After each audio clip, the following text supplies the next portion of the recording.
নমস্কার বন্ধুরা, তোমরা সবাই কেমন আছো? আশা করছি তোমরা সকলেই ভালো আছো। নতুন বছরে তোমাদেরকে সকলকে স্বাগত জানাই।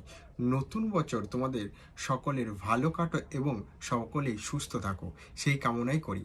আর হ্যাপি নিউ ইয়ার সবাইকে। 2026-এর একদম জানুয়ারি মাসেই আমাদের শান্তিপুরে পুষ্প প্রদর্শনী মেলা অনুষ্ঠিত হয়ে থাকে।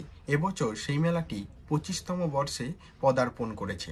আজকের এই ভিডিওটির মাধ্যমে তোমাদেরকে পুষ্প মেলা পুরোপুরি ঘুরে দেখাবো শান্তিপুরের। এছাড়াও কিন্তু নানান দিন নানা রকম আর্টিস্ট আসে এবং 4 থেকে 5 দিন ধরে এই মেলাটি চলে থাকে। আজকের এই ভিডিওটির মাধ্যমে তোমাদেরকে দেখাবো যে শান্তিপুরের পুষ্প প্রদর্শনী মেলা 2026 কি কি নতুনত্ব ফুল এসেছে, কত ধরনের ভ্যারাইটিস ফুল এসেছে, নানা রকম হচ্ছে যে ফলের গাছ এসেছে এবং নানা রকম পাখি এসেছে, নানা রকম রঙিন মাছ এসেছে, মানে অনেক ধরনের কিছু। মানে মেলাটা শুধু যে মানে পুষ্প মেলা বলে যে শুধুই ফুল থাকবে এমন কোনো ব্যাপার নেই, এর পাশাপাশি কিন্তু সব কিছুই রয়েছে। এক এক সাইডে হচ্ছে যে পিঠেপুলির হচ্ছে ফুড কাউন্টার রয়েছে, মানে যেখানে নানা রকম পিঠেপুলি পাওয়া যাবে। এদিকে হচ্ছে কৃষ্ণনগরে অধরচন্দ্র দাসের হচ্ছে যে মিষ্টির দোকান দেওয়া হয়েছে, নানা রকম অনেক কিছু রয়েছে এই মেলাটির মধ্যে। তো সেই মেলাটাই আজকে ঘুরে দেখাবো তোমাদেরকে, তাই অবশ্যই ভিডিওটা স্কিপ না করে সম্পূর্ণটা দেখতে থাকবে। আর ওইখানে কিন্তু কপিরাইট চলে আসার ভয়ে আমি কিন্তু প্রত্যেকটা ভিডিওতে ওখানে কথা বলতে পারিনি, তাই তোমাদেরকে গানের মাধ্যমে দেখাবো, তাই অবশ্যই দেখতে থাকো।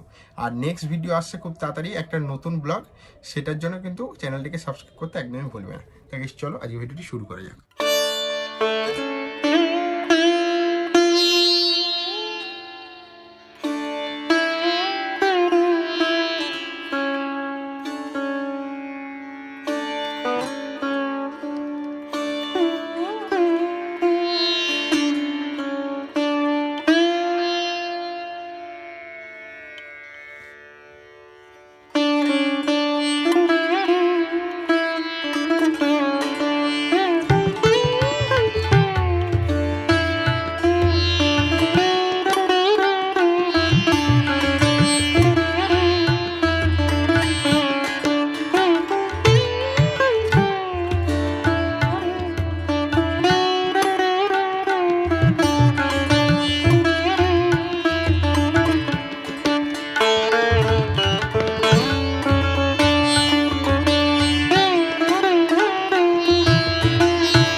তোমরা দেখে যাও।